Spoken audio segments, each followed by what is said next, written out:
출애굽기는 책 이름에서 알 수 있듯이 야곱의 가족이 기근 때문에 요셉이 있던 애굽으로 이주한 이후에 400여 년의 세월이 흘러서 애굽을 떠나서 나오게 되는 사건을 담고 있는 책입니다. 출애굽기는 성경의 많은 책들 중에서 창세기의 천지창조 사건 이후로 만물을 주관하시는 하나님의 능력이 얼마나 크고 놀라운지를 보여주는 기적과 놀라운 역사가 가장 많이 담겨 있는 책입니다. 출애굽기를 함께 읽으면서 우리가 믿는 하나님이 어떤 분이신지, 얼마나 크고 능력이 무한하신지 함께 만날 수 있게 되기를 소망합니다. 우리 출애굽기는 네 부분으로 나눠서 함께 살펴보겠는데요. 1장에서 6장까지는 출애굽 전에 이스라엘 백성들의 상황과 하나님께서 어떻게 이들을 구출할 지도자 모세를 준비하시고 부르시는지 그 과정이 들어 있습니다.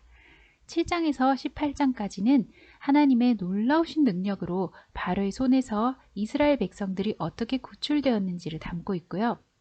19장에서 24장까지는 시내산에서 하나님께서 모세를 통해 백성들에게 율법을 주십니다. 그리고 25장에서 40장까지는 백성들 가운데 하나님께서 거하시는 성막을 어떻게 만들며 구성하는지 하는 내용들이 주로 적혀 있습니다. 말씀은 6장 6절에서 7절을 뽑아봤는데요. 함께 읽어보겠습니다.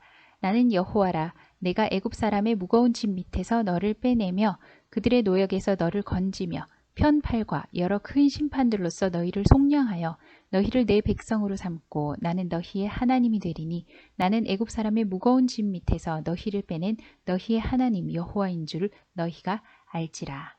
네, 우리 이스라엘 백성들을 애굽 사람의 무거운 짐 밑에서 빼내신 전능하신 하나님께서 오늘 우리를 구원하시는 하나님이신 줄 믿습니다. 말씀을 믿으면서 출애굽기 함께 시작해 보겠습니다. 우리가 함께 나눴던 창세기의 마지막 내용을 기억하고 있죠. 야곱의 가족이 400여 년 동안 정말 큰 민족으로 성장했어요. 이집트 사람들은 이들을 경계해서 무거운 짐을 지우고 파라오를 위한 성을 만드는 아주 고된 노역을 시켰죠. 그리고 민족의 성장을 막기 위해서 모든 태어나는 아기들 중에 남자 아기를 죽이도록 명령했어요. 그 상황 속에서 모세가 태어납니다. 이는 이 아이를 숨기고 죽음을 명쾌했지만 석 달 정도 자라자 더 이상 숨길 수가 없게 돼요. 그녀는 할 수 없이 아이를 바구니에 담아서 나일강에 띄웁니다. 너무나 잘 알듯이 파라오의 딸 이집트 공주가 그 아기를 발견하고 아들로 삼아 키우게 됩니다. 하나님의 은혜로 모세의 어머니는 자신의 아들이 유모가 돼서 왕궁에서 모세를 키우게 되죠. 모세는 성장하면서 어머니로부터 자기가 이집트 사람이 아니고 이스라엘 민족 히브리 사람이라는 것을 교육받았겠죠. 그는 자라서 자신의 동족 히브리 사람이 이집트 사람과 싸우는 것을 보고는 이집트 사람을 죽이게 돼요.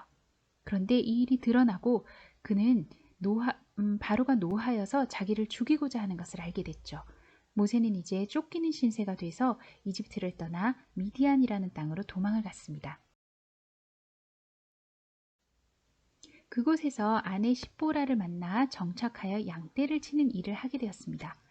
그렇게 광야에서 양떼를 치며 40여 년의 세월이 흐른 어느 날 모세는 이상한 광경을 보게 돼요. 늘 보던 평범한 떨기나무에 불이 붙었는데 그 떨기나무가 불에 타버리지 않고 그대로 있는 거예요. 너무나 이상해서 가까이 보려고 다가갔을 때 하나님의 음성이 들렸습니다. 이리로 가까이 오지 마라. 내가 선 곳은 거룩한 땅이니 내 발에서 신을 벗으라. 나는 내 조상의 하나님이니 아브라함의 하나님, 이삭의 하나님, 야곱의 하나님이니라. 신을 벗고 하나님의 음성에 귀를 기울이는 모세에게 하나님께서는 이스라엘 백성의 고통과 부르짖음을 들으셨고 이제 그들을 구출해내어 젖과 꿀이 흐르는 땅으로 인도할 것인데 그 일을 위해 너를 보내겠다고 말씀하셨습니다. 모세는 너무나도 놀랐어요. 저는 입이 뻣뻣하고 혀가 둔한 자니이다. 라고 말하면서 이 일에 자신이 합당치 않음을 말했습니다. 하나님께서는 모세의 형 아론이 그 일을 도울 것이라고 말씀해 주셨죠.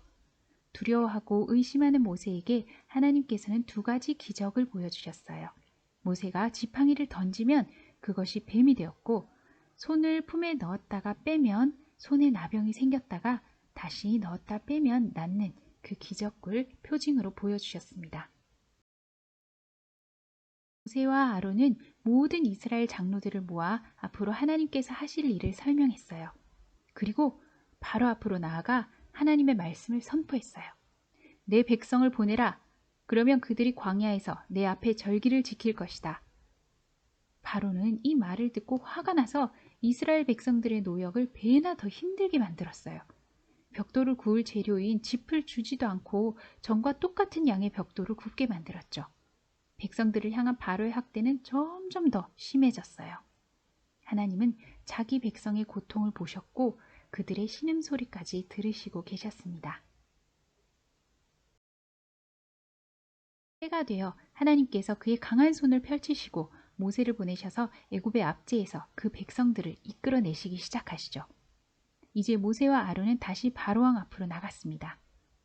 하나님은 우리의 신음과 고통을 아시고 우리를 구원하시는 분이십니다. 자기 백성을 구원하시는 놀라운 하나님의 역사를 앞으로 펼쳐질 출애굽기 이야기를 통해서 함께 우리가 만나보도록 하겠습니다. 자, 오늘의 퀴즈 1번. 애굽의 바로왕은 히브리 민족들이 크게 성장하는 것을 보고 두려운 마음이 생겼어요. 그래서 그들이 더 이상 강해지고 성장하는 것을 막기 위해 특별한 조치를 내렸습니다. 그 조치가 무엇일까요? 여기서 제가 이제 애굽과 이집트를 같이 쓰고 있고 바로와 때로는 바로라고 하고 때로는 파라오라고 하는데 같은 거 알죠? 그리고 이스라엘 백성들을 애굽의 바로왕은 히브리인들이라고 부르게 되죠. 그래서 히브리 사람이랑 이스라엘 민족이란 말은 또 같은 말이에요. 네, 1번 문제 한번 풀어보고요. 2번. 바로의 공주의 아들로 살던 모세가 갑자기 미디안 광야로 피신을 하게 됩니다. 모세는 왜 왕궁을 떠나 미디안으로 도망하게 되었나요? 3번. 미디안 광야에서 양을 치던 모세를 하나님께서 부르십니다. 모세가 본 신기한 광경은 무엇이었나요?